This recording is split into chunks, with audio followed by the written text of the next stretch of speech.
Bismillahirrahmanirrahim. Innal hamdalillah nahmaduhu wa nasta'inuhu wa nastaghfiruh wa na'udzu billahi min shururi anfusina wa min sayyiati a'malina. May yahdihillahu fala mudilla lahu wa may yudlil fala hadiyalah. Asyhadu an la ilaha illallah wahdahu la syarika lah wa asyhadu anna Muhammadan abduhu wa rasuluh sallallahu alaihi wa ala alihi wa sahbihi wa man ittaba'a hudahu ila yaumiddin, amma ba'd. Saudaraku kaum muslimin yang semoga dimuliakan oleh Allah Subhanahu wa taala.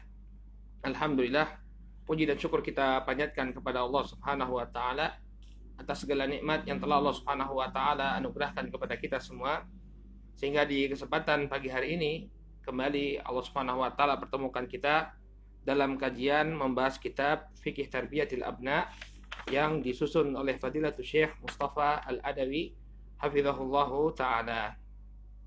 Ma'asyiral muslimin, jamaah yang semoga dimuliakan oleh Allah Subhanahu wa taala. Pada pertemuan yang terakhir kita telah jelaskan tentang pentingnya memberikan dorongan, semangat bagi anak-anak kita untuk melakukan kebaikan.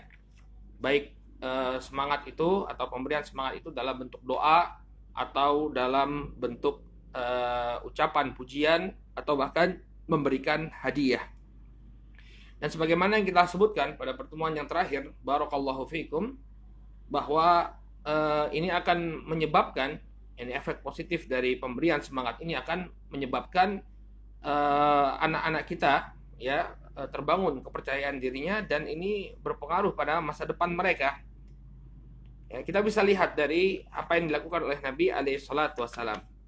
Terakhir kita telah baca cuplikan ya tentang bagaimana Nabi Shallallahu alaihi wasallam mendoakan sahabat Abdullah ibnu Abbas radhiyallahu taala anhuma yang ketika itu masih kecil.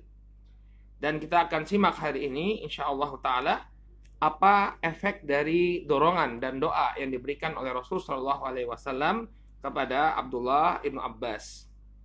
Baik, pada pertemuan yang terakhir kita telah sebutkan sebuah riwayat dalam Sahih Al-Bukhari dari Abdullah bin Abbas bahwa beliau mengatakan ya dhammani Nabi sallallahu alaihi wasallam ila sadri faqala Allahumma 'allimhul hikmah. Nabi sallallahu alaihi wasallam pernah memeluk Abdullah bin Abbas kemudian mendoakan, ya Allah, ajarkanlah dia hikmah. Maksudnya di sini adalah ajarkanlah dia ilmu.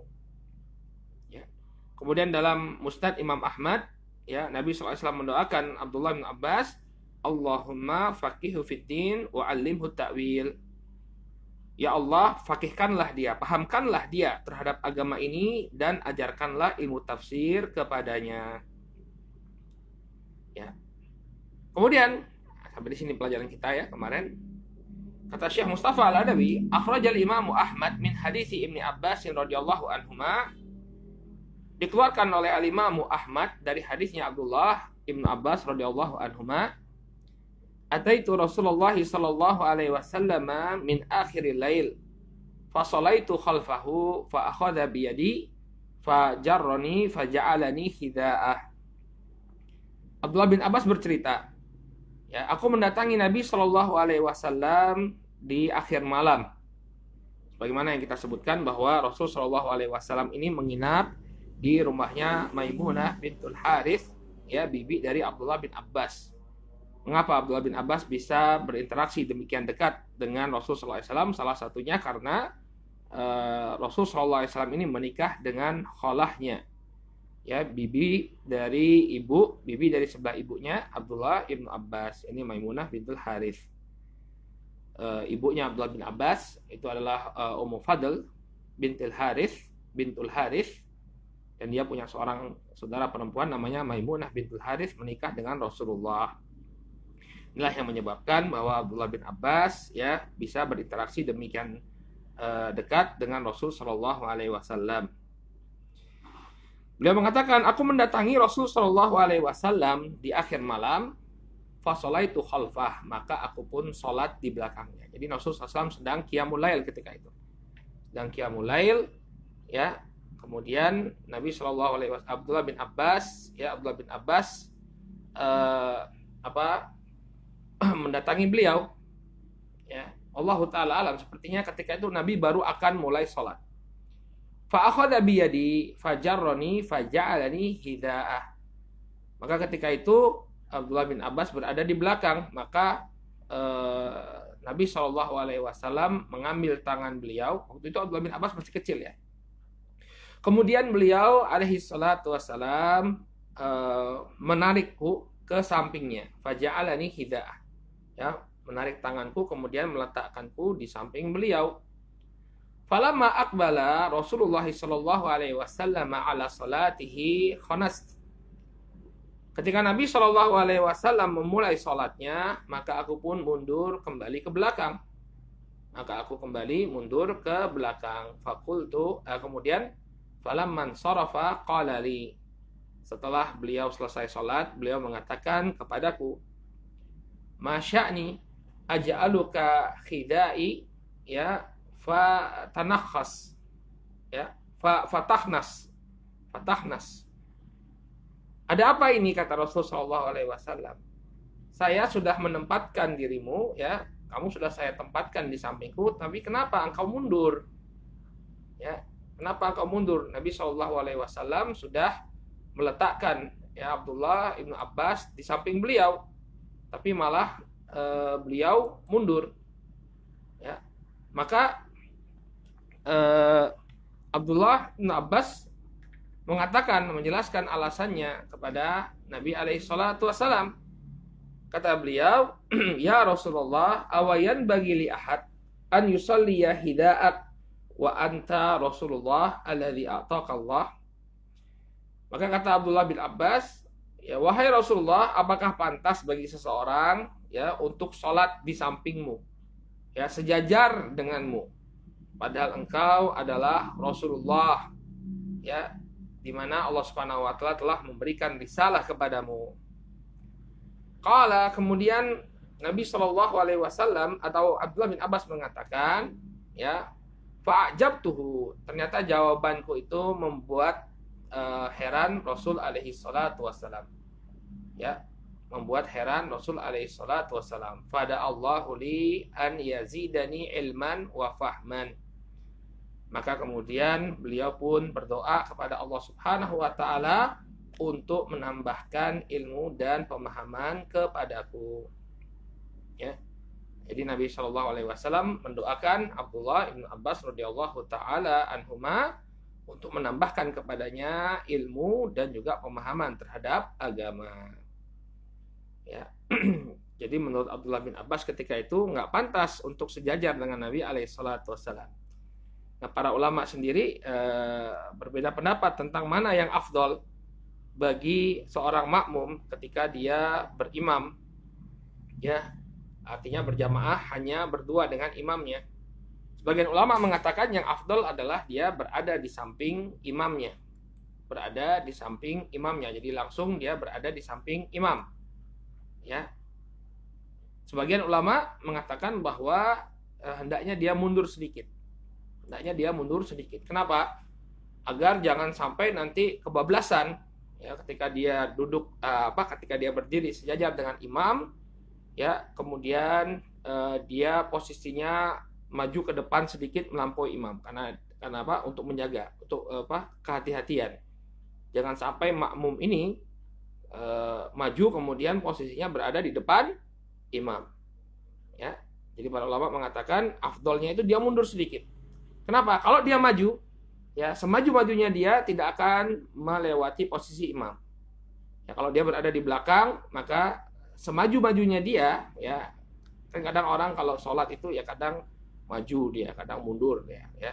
Nah, kalau posisinya itu berada di belakang imam, tidak sejajar dengan imam, maka semaju-majunya dia tidak akan melewati atau tidak akan melangkahi posisi imam.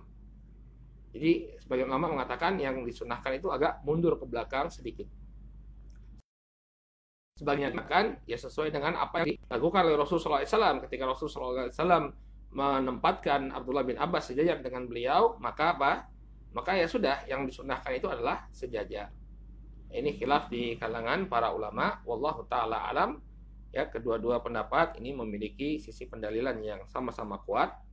Ya, benar apa yang dikatakan tadi. Kalau memang dia dikhawatirkan, ya, kalau dia khawatir maju ke depan, maka hendaknya dia mundur sedikit, agar kalau semaju-majunya dia tidak sampai melangkahi imam. Baik, kemudian Nabi SAW mendoakan, ya, karena jawaban dari Abdullah bin Abbas tadi menakjubkan atau mengherankan Nabi SAW. Ya, wahai Rasulullah, pantaskah saya didudukkan sejajar dengan dirimu, padahal engkau adalah utusan Allah? Ya, maka kemudian Nabi mendoakan, ya, syahid dari hadis ini, Nabi mendoakan Abdullah bin Abbas, ya, an yazidani ilman wa fahman, agar Allah Subhanahu wa taala menambahkan kepadaku ilmu dan pemahaman. Baik. Thumma ra'aitu Rasulullah sallallahu alaihi wasallam nama hatta sami'tuhu yanfukh. Ya. Kemudian aku melihat Rasul sallallahu alaihi wasallam pun tertidur sampai aku mendengar tarikan nafas beliau. Jadi Nabi sallallahu alaihi wasallam sampai mendengkur. Thumma atahu Bilal, kemudian Bilal pun datang, kemudian mengatakan, ya Rasulullah, as-salah. Lalu Bilal pun mendatangi Rasul sallallahu alaihi wasallam, kemudian mengatakan, wahai Rasulullah, ya, waktu sholat sudah tiba. Faqama fasalla ma'ada wudu'an. Maka kemudian beliau pun bangkit dan sholat tanpa mengulangi wudu'nya. Ya. Nah, di sini menunjukkan kalau seseorang dalam tidurnya itu, walaupun dia tertidur lelap, tapi dalam posisi yang tidak memungkinkan dia untuk kentut, ya, maka yang demikian tidak membatalkan wudu. Tidak membatalkan wudu. Wallahu ta'ala a'lam. Ya, ini pembahasannya di bab fiqh. Baik. Nah, di sini kita lihat doa dari Nabi Shallallahu alaihi wasallam kepada Abdullah bin Abbas. Nah, doa ini barakallahu fiikum, ya, ternyata memberikan pengaruh yang luar biasa kepada Abdullah bin Abbas, sehingga beliau diberikan pemahaman terhadap Al-Qur'an oleh Allah Subhanahu wa taala sesuai dengan apa yang didoakan oleh Rasulullah. Salah satu bukti bahwa beliau diberi pemahaman, ya, terhadap Al-Qur'an adalah, ya, ditempatkannya Abdullah bin Abbas yang masih sangat muda bersama, ya, majelis para sahabat-sahabat senior di masa kekhilafahan Umar bin Khattab radhiyallahu taala anhu. Ya, di masa Umar bin Khattab radhiyallahu taala anhu, Abdullah bin Abbas ini ditempatkan di posisi, ya, Abdullah bin Abbas ditempatkan di posisi yang mulia bersama para sahabat senior. Padahal beliau masih sangat muda. Ya, tapi karena tadi itu didoakan oleh Rasulullah SAW untuk diberikan pemahaman, maka Abdullah bin Abbas benar-benar diberikan ilmu oleh Allah Subhanahu wa taala dan pemahaman terhadap Al-Qur'an. Baik. Kita simak bagaimana kelanjutan kisahnya Abdullah bin Abbas. Ini ketika dia kecil didoakan oleh Nabi SAW, bagaimana dewasanya, bagaimana ketika dia besar. Wa min dzalika, ya, istihabu Umar ibni Abbas radhiyallahu anhuma fil majalis lamma ra'a fi ibni Abbasin nahabatan wa nubuwan. Ya. Di antaranya, ya, kata beliau, wa min dzalika, di antara bentuk apresiasi, ya, terhadap anak-anak adalah penyertaan Ibnu Abbas oleh Umar bin Khattab di majelis syura. Di majelis yang diisi oleh para sahabat senior. Mayoritasnya adalah orang-orang yang mengikuti perang Badar. Apa alasannya Umar bin Khattab menempatkan Ibnu Abbas dalam posisi yang sangat tinggi tersebut? Lamma ra'a fi ibni Abbasin nabahatan wa nubuwan. Karena Umar melihat pada diri Abdullah bin Abbas terdapat ketajaman berpikir dan kecerdasan. Ya, karena didoakan oleh Nabi SAW tadi. Lihat pengaruh doa yang baik kepada seorang anak. Sampai ketika dia dewasa, pengaruhnya terasa.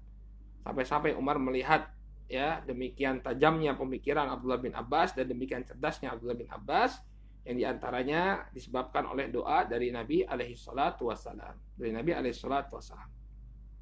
Bagaimana kisahnya? Qala akhrajal Bukhari min hadits Ibni Abbas. Ya, dikeluarkan oleh Al-Imam Al-Bukhari dari hadisnya Ibnu Abbas radhiyallahu anhuma, Qala kana Umar yudkhiluni ma'a asyakhi Badrin. Kata Abdullah Ibnu Abbas, dahulu Umar memasukkanku bersama para masyaikh Badr. Masyaikh Badr ini adalah para sahabat senior. Yang perang Badar ini termasuk perang yang pertama yang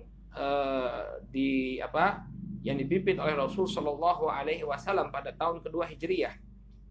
Sehingga bisa dipastikan para sahabat yang mengikuti perang Badar adalah sahabat-sahabat senior. Nah, Umar ketika itu memasukkan Abdullah bin Abbas ke dalam majelisnya para masyaikh Badar ini. Kemudian faka'anna ba'duhum wajada fi nafsihi, maka seakan-akan sebagian dari masyaikh Badar ini merasa ada yang kurang baik, ya, merasa tidak cocok dengan keputusan Umar tadi memasukkan Abdullah bin Abbas ya di dalam majelis para masyaikh Badar. Ya. Faqala, kemudian benar, ternyata mereka mengatakan, ya, lima tudkhilu hadza ma'ana, kenapa anak kecil ini dimasukkan bersama kita? Walana abnaun mislahu. Ya, walana abnaun misluhu, dan kami juga punya anak-anak yang seumuran dengan Abdullah bin Abbas. Jadi para sahabat ini seakan-akan protes kepada Umar, wahai Umar, kenapa Abdullah bin Abbas ini ikut serta dalam majelis kita? Ya. Padahal kita pun punya anak-anak yang seumur dengan Abdullah bin Abbas dan tidak kita masukkan dalam majelis kita. Kenapa kok dia dimasukkan? Faqala, kemudian Umar membela. Faqala Umar, innahu min haitsu alimtum.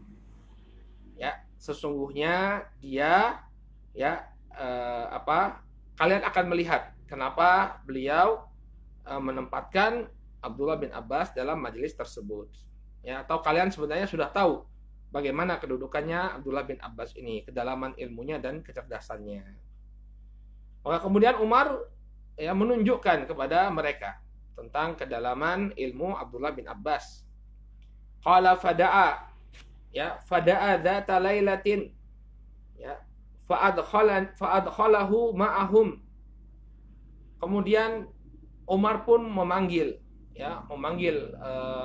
orang-orang, yang memanggil masyaikh Badar pada suatu malam. Maka kemudian Umar pun memasukkan Abdullah bin Abbas bersama mereka. Fama ra'aitu annahu da'ani yauma idzin illa liyuriyahum. Kata Abdullah bin Abbas, dan tidaklah aku melihat Umar memanggilku untuk menunjukkan kepada mereka tentang kemampuanku.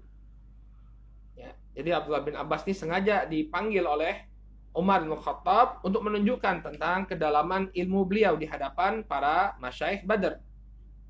Ya, tentang kedalaman ilmu beliau di hadapan para masyaikh Badar. Faqala, kemudian Umar mengatakan, ma taquluna fi qaulillahi ta'ala idza jaa nasrullahi wal fath. Kemudian Umar pun mengatakan kepada para masyaikh Badar, ya, apa pendapat kalian terhadap firman Allah Subhanahu wa taala dalam surat An-Nasr, idza jaa nasrullahi wal fath, apabila telah datang pertolongan dari Allah Subhanahu wa taala dan kemenangan. Ya. Jadi beliau bertanya kepada masyaikh Badar, apa menurut kalian tafsir dari firman Allah Subhanahu wa taala, idza jaa nasrullahi wal fath, apabila telah datang pertolongan dari Allah Subhanahu wa taala dan kemenangan. Maka mulailah para sahabat ini ya mengutarakan pendapat-pendapat mereka tentang tafsir ayat tersebut. Faqala ba'duhum umirna ya nahmadullaha wa nastaghfiruhu idza nusirna wa futiha alaina. Ya.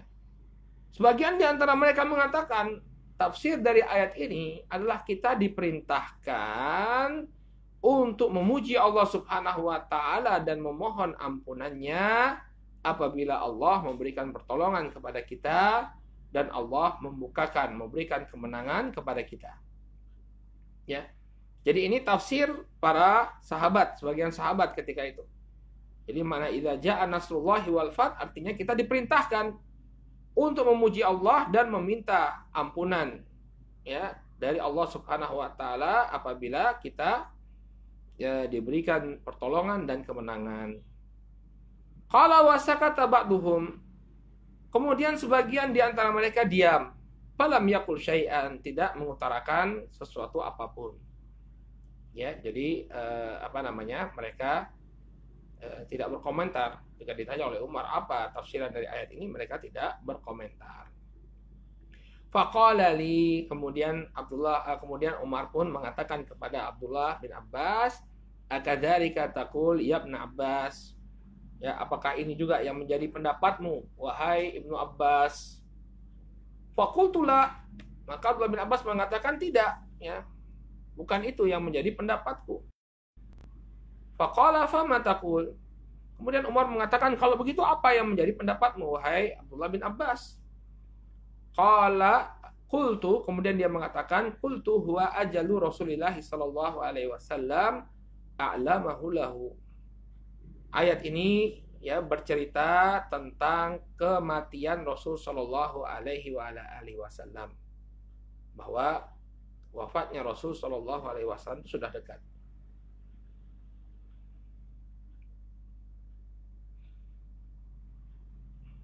Jadi ayat ini turun ya mengkhabarkan tentang dekatnya kewafatan Nabi alaihi salatu wassalam. A'lamahu lahu, yang dikhabarkan oleh Allah Subhanahu wa taala kepada beliau. Qala, Allah berfirman, idza jaa nasrullahi wal fath.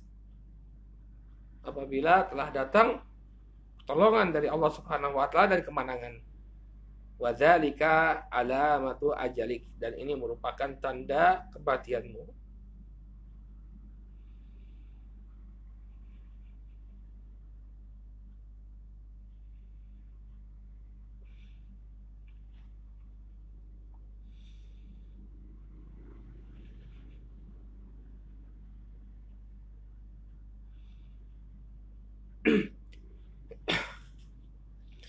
Dan ini adalah tanda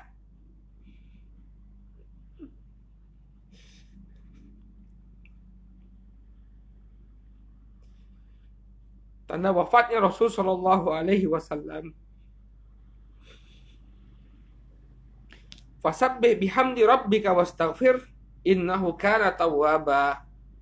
Maka sucikanlah Rabbmu ya, dan pujilah dirinya dan mintalah ampunan kepadanya, sesungguhnya dia Maha penerima taubat. Ya, jadi Abdullah bin Abbas mengatakan bahwa ini adalah tanda dekatnya wafat Rasul sallallahu alaihi wasallam. Faqala Umar, kemudian Umar mengatakan, ma'a'lamu minha illa ma taqul. Aku tidak mengetahui ya tafsir yang benar atau tafsir yang tepat terhadap ayat ini, melainkan sebagaimana yang engkau katakan. Nah, ini menunjukkan kecerdasan Abdullah ibnu Abbas.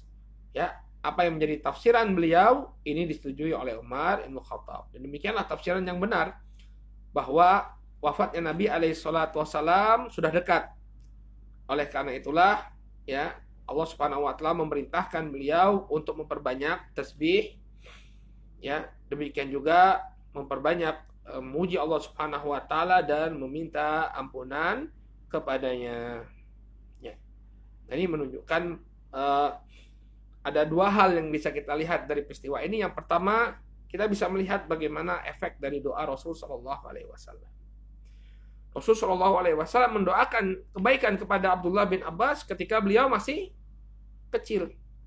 Ya. Tapi ketika beliau beranjak dewasa, tampak efek dari doa tersebut.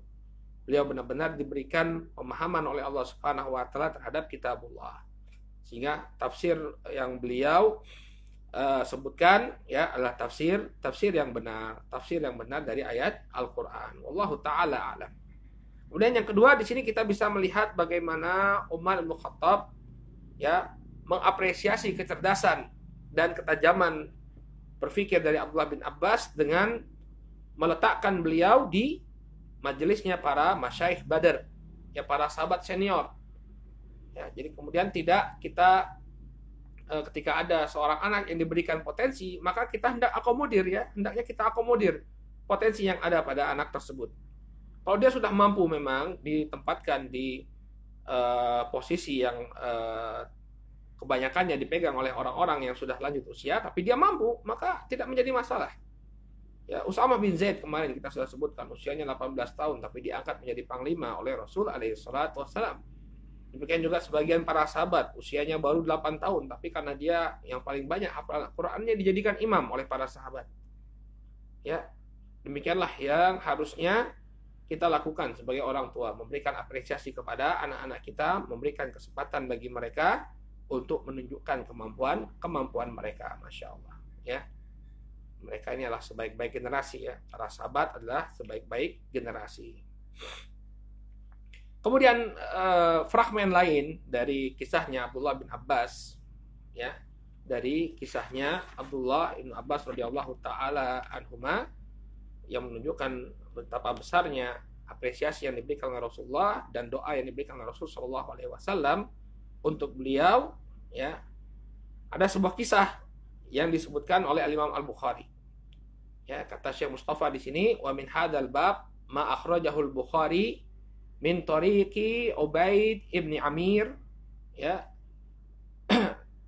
dikeluarkan oleh Imam Al-Bukhari dari jalannya Ubaid bin Amir atau bin Umair, maaf ya, dari Ubaid bin Umair. Qala Umar radhiyallahu taala anhu yauman li ashabin Nabi sallallahu alaihi wasallam. Kata beliau, ya, suatu hari Umar bin Khattab mengatakan kepada para sahabat Nabi sallallahu alaihi wasallam. Beliau mengatakan, "Fima tarawna hadhil ayah nuzilat." Ya. Umar mengatakan, bagaimana pendapat kalian, ya, kepada siapakah ayat berikut ini diturunkan? Jadi ada sebuah ayat dalam Al-Quran, surat Al-Baqarah, ayat ke-266, ya, ayawaddu ahadukum antakuna lahu jannah. Tidakkah kalian ingin memiliki kebun-kebun? Ya.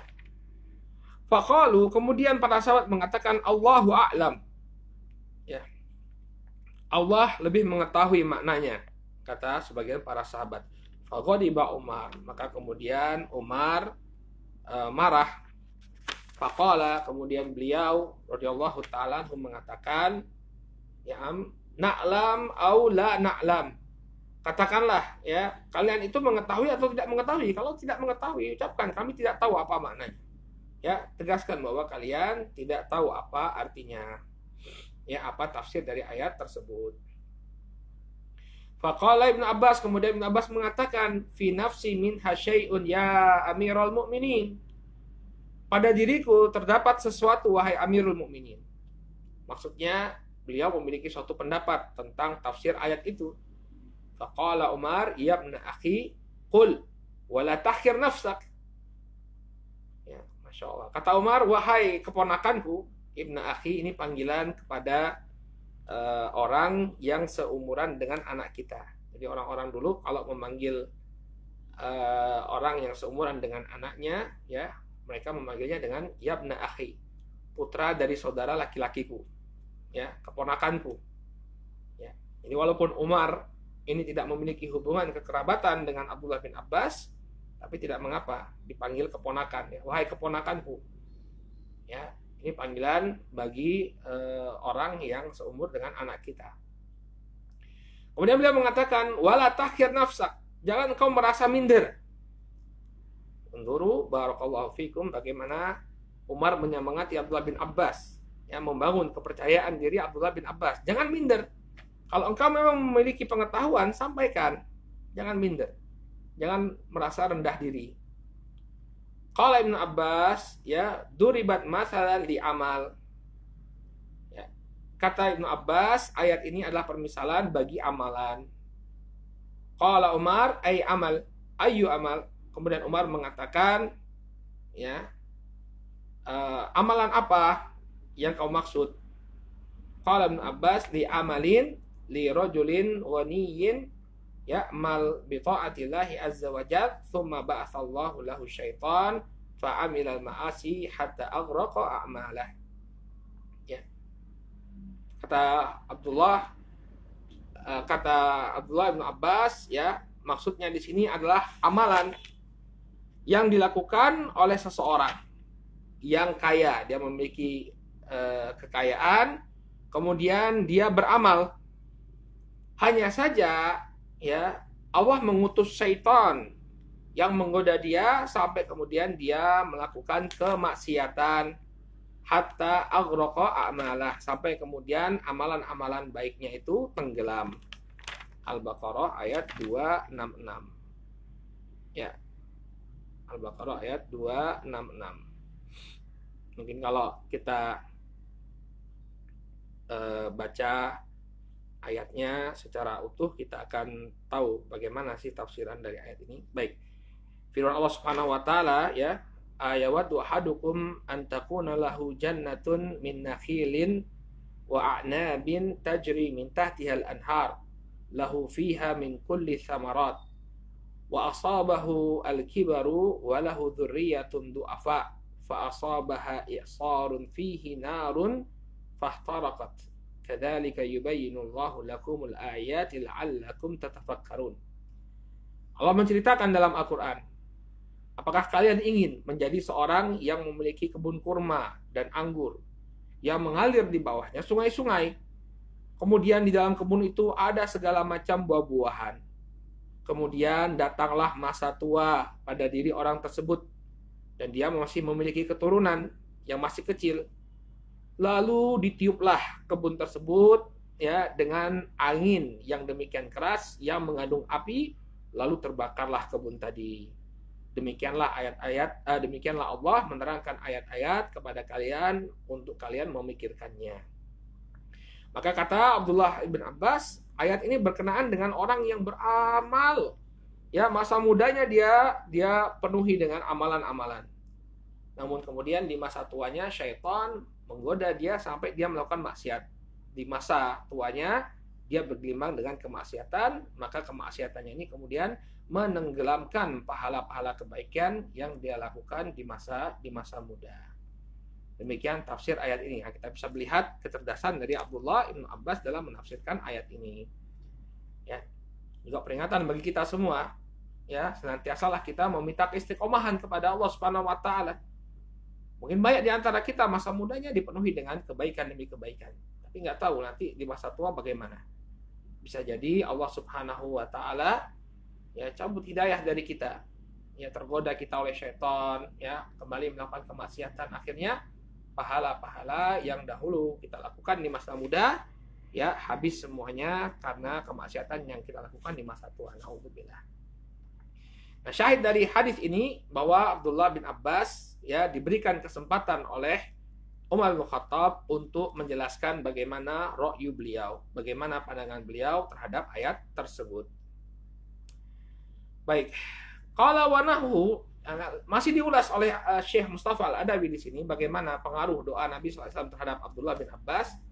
Wa nahu ma akhrajahu Ibnu Abi Syaibah fil Musannaf min hadithi Ibnu Abbas radhiyallahu anhuma anna Umar sa'ala ashab Rasulillah sallallahu alaihi wasallam an syai'.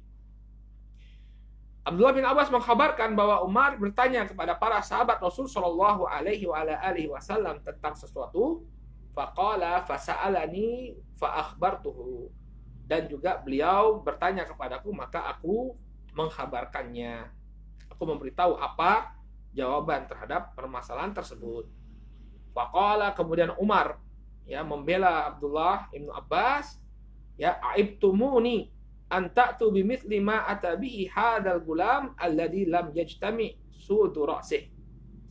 Ya, maka kemudian kata Umar, ya, apakah kalian masih mencelaku ketika ta'tu bimithli ma atabihi hadzal gulam? Apakah kalian masih mencela aku? Ya, dalam keadaan kalian tidak mampu memberikan apa yang diberikan oleh anak ini yang belum berkumpul rambut hitamnya. Ya, maksudnya lam yajtami sudu ra'sihi artinya masih anak bawang, ya, masih anak kemarin sore, tapi luar biasa ilmunya. Nah, ini bentuk pembelaan Umar terhadap Abdullah bin Abbas. Nah, wa kana hadza min asbabi taufiqi Ibnu Abbas wa nubughihi wa qad nabagha nubughan mudhilan. Maka inilah yang menjadi sebab kecerdasan dan ketajaman berpikir Abdullah ibnu Abbas radhiyallahu taala anhuma. Ya, dari doa dan apresiasi yang diberikan oleh Rasulullah SAW di masa beliau masih kecil. Masya Allah. Qala akhraja Abdullah bin Ahmad, dikeluarkan oleh Abdullah bin Ahmad. Ini putranya Imam Ahmad. Fi zawaidi ala fadaili sahabah. Ya, ketika menambahkan ya tentang keutamaan sahabat. Jadi ada kitab ya, kitab judulnya Zawaid ala Fadail Sahabah. Ya, kitab yang ditulis oleh Abdullah bin Ahmad, putranya Imam Ahmad, menulis sebuah kitab judulnya Az-Zawaid ala Fadail Sahabah. Tambahan-tambahan ya dalam permasalahan keutamaan para sahabat. Min tariqi Yazid bin Arqam, dari jalannya Yazid bin Arqam. Qala, beliau mengatakan kharaja Muawiyatu hajan wa kharaja ma'hu Ibnu Abbas. Jadi di masa kekhilafahannya Muawiyah keluar untuk menunaikan ibadah haji, demikian juga Abdullah bin Abbas ya keluar untuk menunaikan ibadah haji. Fakana li Muawiyata muqibun wa li Ibni Abbasin muqibun mimman yas'alu anil fiqhi. Maka Muawiyah memiliki rombongan ya, rombongan yang mengikuti beliau. Jadi orang besar ya, maksudnya kan Muawiyah ini kan khalifah. Dia memiliki orang besar. Ya, beliau orang besar sehingga memiliki pengikut. Banyak orang yang mengiringi Muawiyah ketika itu karena dia adalah seorang khalifah. Tapi di sana ada seorang lagi yang juga memiliki pengikut. Banyak orang yang mengiringi beliau. Siapa itu? Itu Ibnu Abbas. Wal Ibni Abbasin muqibun mimman yas'alahu anil fiqh. Dan di sana juga ada Abdullah bin Abbas yang juga memiliki para pengiring. Orang-orang yang mengiringi beliau. Yaitu orang-orang yang bertanya kepada beliau tentang permasalahan fikih. Ya. Jadi beliau setara dengan khalifah. Khalifah punya banyak pengiring. Ya, Abdullah bin Abbas pun punya pengiring. Ya, menunjukkan bahwa Allah Subhanahu wa taala memberikan keutamaan pada diri beliau, ya. Sebagaimana khalifah yang punya pengiring, maka Abdullah bin Abbas sebagai seorang alim ya juga memiliki pengiring. Qala wa indahu aidan, disebutkan juga dalam Zawaid ala Fadail Sahabah dari jalannya Syaqiq. Qala, beliau mengatakan kana Ibnu Abbas ala musim fa khataba faftataha suratan nur faja'ala yaqra thumma yufassir. Ya, Syaqiq ini menceritakan tentang majelisnya Abdullah bin Abbas. Ya, di musim haji ya beliau berkhutbah. Kemudian beliau membuka surat An-Nur, kemudian membacakan surat An-Nur dan menafsirkannya. Faqala syekhun minal hayy, maka berkata seorang yang sudah tua, subhanallah, ma ra'aitu kalaman yakhruju min ra'si rajulin law sami'athu at-turqu la aslamat. Maha suci Allah, tidaklah aku melihat ada ucapan yang keluar dari orang ini, melainkan kalau orang-orang Turki mendengarnya, maka mereka akan masuk Islam. Jadi orang Turki terdahulu itu mereka bukan kaum muslimin, ya, mereka penyembah berhala. Nah, kata orang tua ini memuji Abdullah bin Abbas, ya. Apabila orang-orang Turki mendengar tafsir dari Abdullah bin Abbas ini, ya, maka mereka akan masuk Islam. Karena demikian jelasnya, demikian terangnya, demikian baiknya tafsiran yang diberikan oleh Abdullah bin Abbas radhiyallahu taala anhuma. Subhanallah, ya, dari doa yang sederhana dari Rasul sallallahu alaihi wasallam, Abdullah bin Abbas tumbuh menjadi orang yang sangat ya dihormati, ya, menjadi orang yang sangat berilmu dan memberikan faedah kepada banyak manusia. Wa indahu kadzalik, disebutkan juga dalam Az-Zawaid dari jalannya Thariq, dari jalannya Mujahid, beliau mengatakan kana Ibnu Abbas idza fassara syai'a ra'aitu alaihi nuran. Kata Mujahid, ya, Mujahid bin Jabr, muridnya Abdullah bin Abbas, beliau mengatakan ketika Ibnu Abbas menafsirkan suatu ayat, maka aku bisa melihat pada diri beliau ada cahaya, di atas beliau ada cahaya. Ya. Ini suatu hal yang luar biasa pada diri Abdullah ibn Abbas. Nah, ini Bapak dan Ibu yang dimuliakan Allah, pentingnya kita mengapresiasi kebaikan yang dilakukan oleh anak-anak kita, terutama dengan doa. Doakan kebaikan. Jangan doakan keburukan kepada mereka, doakan kebaikan atas diri mereka. Ya, doakan agar Allah memahamkan agama ini kepada mereka. Doakan agar mereka menjadi anak-anak yang soleh, ya. Karena ini akan membawa pengaruh yang luar biasa kepada anak-anak tersebut ketika mereka dewasa. Jangan berbuat sebaliknya, ya, mendoakan kejelekan kepada anak. Nah, ini dihindari, jangan dilakukan. Ya, bahkan ketika kita marah sekalipun, Bapak dan Ibu, ayah bunda, abi dan umi yang semoga dimuliakan oleh Allah, ya, kalau kita marah sekalipun, hendaknya ucapan yang keluar dari lisan kita itu doa kebaikan. Satu hal yang kami lihat pada diri orang tua di Yaman, ya, ketika kami belajar di Yaman, mereka itu kalau marah, demikian juga para guru, ya, bukan hanya orang tua tapi juga para guru, mereka itu kalau marah, ya, marah-marah seperti kita marah. Cuma lisannya itu, yang keluar dari lisannya itu ucapan doa. Seperti kalau marah, ya, dihardik anak itu, tapi dengan ucapan Allah yahdik, semoga Allah memberikan hidayah kepadamu. Ya, aslahakallah, semoga Allah memperbaiki keadaanmu. Ya, kalau ini jadi kebiasaan di tengah-tengah kita, insya Allah anak-anak itu akan menjadi baik. Jangan didoakan kejelekan. Awas kamu ya, nanti kamu ya. Ya, banyak orang tua seperti itu. Tidak mampu mengendalikan emosi, kemudian mendoakan kejelekan kepada anaknya. Jangan, ya. Kalau toh mereka berbuat suatu kesalahan, ya, nasihati mereka dan tetap doakan kebaikan. Allah ya, artinya semoga Allah memberikan hidayah kepadamu. Aslahakallah, semoga Allah memperbaiki keadaanmu. Ya, ini doa-doa yang biasa meluncur dari lisan-lisan mereka ketika anak-anak mereka melakukan suatu perbuatan yang kurang terpuji. Tetap mendoakan kebaikan. Baik, selesai kita dari pembahasan Abdullah bin Abbas, doa Rasulullah SAW dari untuk kebaikan Abdullah bin Abbas. Kemudian beliau masih menyebutkan beberapa apresiasi orang tua terhadap kebaikan yang dilakukan oleh anak di sini. Di sini ada kisahnya Umar dan putranya. Kalau tadi antara Umar dan Abdullah bin Abbas. Dan ini ada cerita juga, ya, dari Abdullah bin Umar, putranya Umar. Jadi Umar dan putranya, yakni Abdullah. Kata beliau di sini, wa min hadzal bab, yakni bab tasji' al-abna wa daf'ihim ilal khair. Dan termasuk dalam pembahasan ini, yaitu pembahasan tentang memberikan semangat dan dorongan kepada anak untuk melakukan kebaikan, fi'lu amiril mu'minin Umar radhiyallahu anhu ma'a waladihi Abdullah.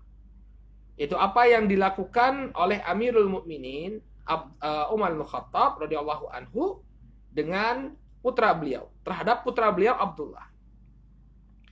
Wadzalika fi ma akhrajahu al-Bukhari wa Muslimun min hadithi Abdullah ibni Umar radhiyallahu anhuma.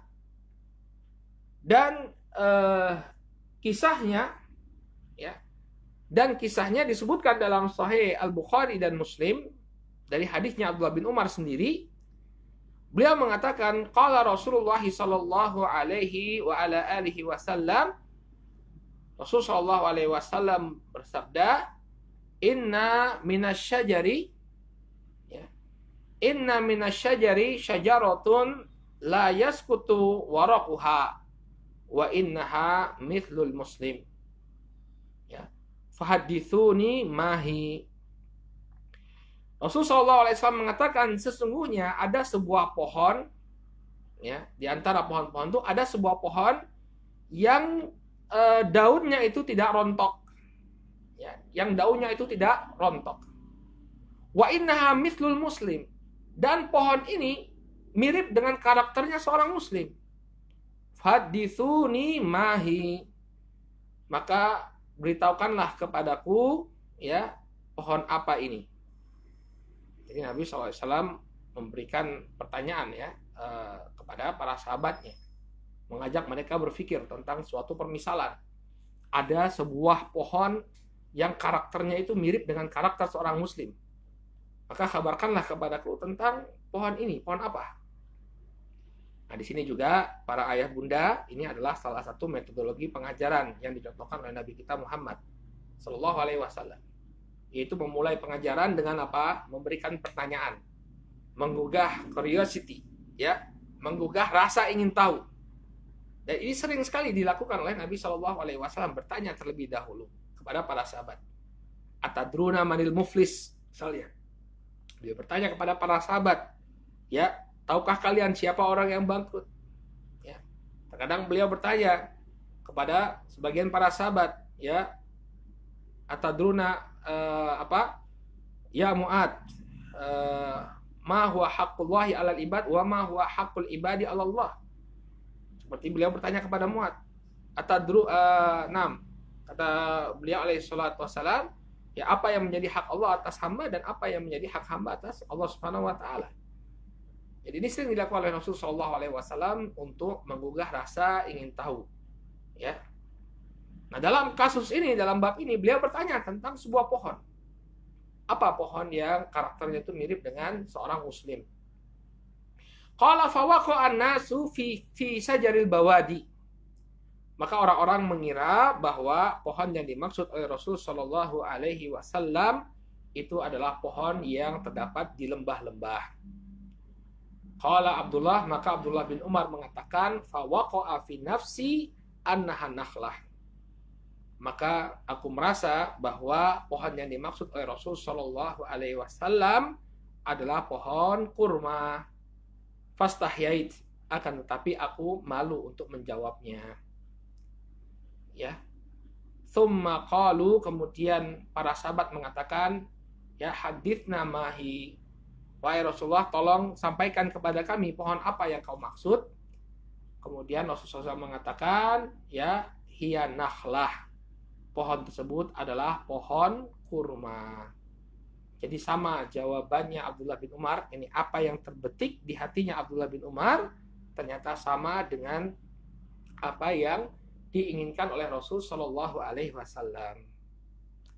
Ya, karena pohon disebutkan oleh para ulama bahwa pohon kurma ini, ya, manfaatnya sangat banyak. Ya, pohon kurma selain dari buahnya, ya, pertama buahnya kurma ini bisa dipanen selama berkali-kali, lama sekali panennya, bertahun-tahun dia bisa mengeluarkan buah, ya. Dan ketika dia mati pun, ya, ketika pohon kurma ini mati pun, pohonnya itu masih bermanfaat, ya, dari mulai daunnya masih bisa dimanfaatkan, ya, menjadi anyaman, ya. Kemudian batangnya bisa dibangun, ya, dijadikan, ya, pohonnya bisa dijadikan bahan bangunan, ya, untuk membangun bangunan, ya.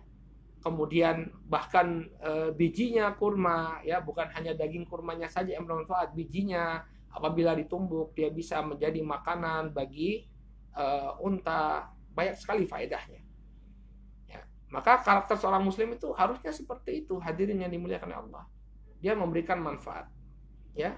Khairukum anfa'ukum linnas. Sebaik-baik kalian adalah orang yang paling bermanfaat bagi manusia dan tidak menimbulkan gangguan. Pohon kurma itu dedaunannya itu bisa menjadi teduhan, orang bisa berteduh di bawahnya. Nah, karakter seorang muslim itu harusnya seperti itu, tidak menimbulkan gangguan kepada lingkungan sekitarnya, ya. Sebaik-baik muslim atau muslim yang hakiki, kata Nabi SAW, al-muslimu man salimal muslimuna min yadihi wa lisanih. Seorang muslim yang sejati adalah seorang muslim yang lain itu selamat dari lisan dan tangannya. Jadi dia memberikan naungan, memberikan kebaikan, bukan memberikan kejahatan. Maka tepat sekali apa yang dimaksudkan oleh Nabi Shallallahu Alaihi Wasallam di sini, bahwa, ya, pohon yang mirip karakternya dengan seorang muslim adalah pohon kurma. Dan ini terpikirkan oleh Abdullah bin Umar. Kemudian beliau mengatakan, fadzakartu dzalika li Umar. Maka aku pun menyebutkan hal ini kepada bapakku Umar. Qala li an takuna qulta hiya nakhla ahabbu ilayya min kada wa kada. Wahai putraku, kalau tadi engkau menyebutkan, ya, wahai Rasulullah, yang kau maksud adalah pohon kurma, artinya engkau memiliki keberanian untuk menjawab, yang demikian ini lebih aku cintai daripada, ya, harta demikian dan demikian. Jadi apa artinya Umar sangat mengapresiasi ya apa yang dilakukan oleh putranya atau apa yang menjadi jawaban putranya tadi. Coba kamu jawab ya. Kalau kamu tadi jawab, Bapak senang sekali ya. Dia apresiasi kebaikan yang ada pada putra beliau. Baik. Kemudian ya ini semua menunjukkan bahwa patut bagi seorang ayah dan seorang ibu untuk memberikan apresiasi atas kebaikan yang dilakukan oleh anak-anak mereka. Cuma di sini di akhir pembahasan ini beliau memberikan catatan yang cukup penting saya kira untuk diketahui. Kata beliau, wayan bagi an yuraqibal abu waladahu ba'da tasji'ihi wa thana'i alaih. Hendaknya seorang seorang bapak, seorang ayah, dia memperhatikan anaknya setelah diberikan penyemangat atau diberikan pujian. Wa hal awrathathu suwaru tasji' wa aujahu as-sana iqdaman 'alal khair ma'a tawadhu wa khasyatillah am annaha awrathathu kibran wa gururan wa tabahiyan wa tatawulan 'alal akharin. Apakah pujian tersebut kemudian menambah semangat dia ya untuk melakukan kebaikan yang disertai dengan ketawaduan, kerendahan hatian, atau justru malah melahirkan rasa sombong, angkuh ya di hadapan orang lain. Ya. Wa yuqdimu lil ibni daiman an-nafi' alladhi yuqribuhu minallahi wa yuqribuhu minal khair. Maka hendaknya dia senantiasa ya melakukan sesuatu yang memberikan manfaat kepada anaknya, yang mendekatkan anak tersebut kepada Allah dan mendekatkannya kepada kebaikan. Ya. Sehingga dia tidak serta-merta tidak dievaluasi pujian tadi ya. Jadi ketika kita memberikan pujian, ketika kita memberikan manfaat kepada anak-anak kita, memberikan hadiah atau memberikan semangat kepada anak kita, lihat apa efek dari pujian tersebut. Kalau dia berefek positif, anak-anak kita tetap menjadi tawadhu ya, dia tetap bersemangat dalam kebaikan dan tetap dalam ketawaduannya, maka terus nggak jadi masalah. Tapi kalau misalnya membuat dia sombong, maka ini perlu dievaluasi. Mungkin kita perlu memberikan masukan kepada anak-anak kita. Ya. Qala fahunaka minal abna'i man idza syaja'tahu 'alal khairi bil kalimat wa bil ataya istafada min dzalik ghayatal istifadah wa intafa'a ghayatal intifa'. Ya. Karena di antara anak-anak itu kata beliau, ada yang apabila engkau berikan motivasi kepada mereka untuk melakukan kebaikan dengan ucapan, demikian juga dengan hadiah-hadiah, maka dia bisa mengambil faedah dari hadiah tersebut ya semaksimal mungkin, dengan maksimal. Wantafa'a ghayatal intifa, dan mengambil faedah, mengambil manfaat ya sebanyak-banyaknya. Wa thamma akharu idza asnaita alaihi tatawala ala ummihi wa ikhwatihi wa akhwatihi min jira'i hadatsana. Dan sebaliknya ada yang justru berbuat sombong dan angkuh baik itu kepada ibunya atau kepada saudara-saudaranya, baik laki-laki maupun perempuan, dikarenakan pujian yang engkau berikan. Maka pujian pun harus kita evaluasi. Kalau dia memberikan efek positif kepada anak-anak kita, maka tidak menjadi permasalahan. Tapi kalau ternyata yang demikian itu menyebabkan anak-anak kita ya menyebabkan anak-anak kita terjerumus pada kesombongan, maka hendaknya orang tua ya bijak untuk memberikan pujian. Entah pujiannya dievaluasi atau disampaikan dorongan dalam bentuk yang lainnya. Wallahu ta'ala a'lam bisawab. Ya, mungkin ini yang bisa kita sampaikan pada kesempatan di kesempatan pagi hari ini tentang bagaimana efek dari doa kebaikan yang dipanjatkan oleh Rasulullah SAW kepada Allah Subhanahu Wa Taala untuk Abdullah bin Abbas, dan juga kita sudah sebutkan tambahan-tambahan riwayat ya bagaimana para sahabat mengapresiasi, memberikan dorongan kebaikan kepada anak-anak. Baik, kita cukupkan dulu sampai di sini. Mudah-mudahan apa yang disampaikan ini bermanfaat bagi semua.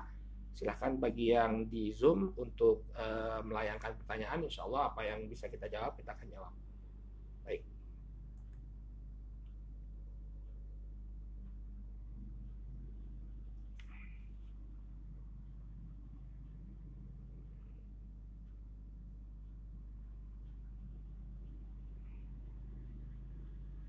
Silahkan kalau ada pertanyaan bagi yang mengikuti di Zoom.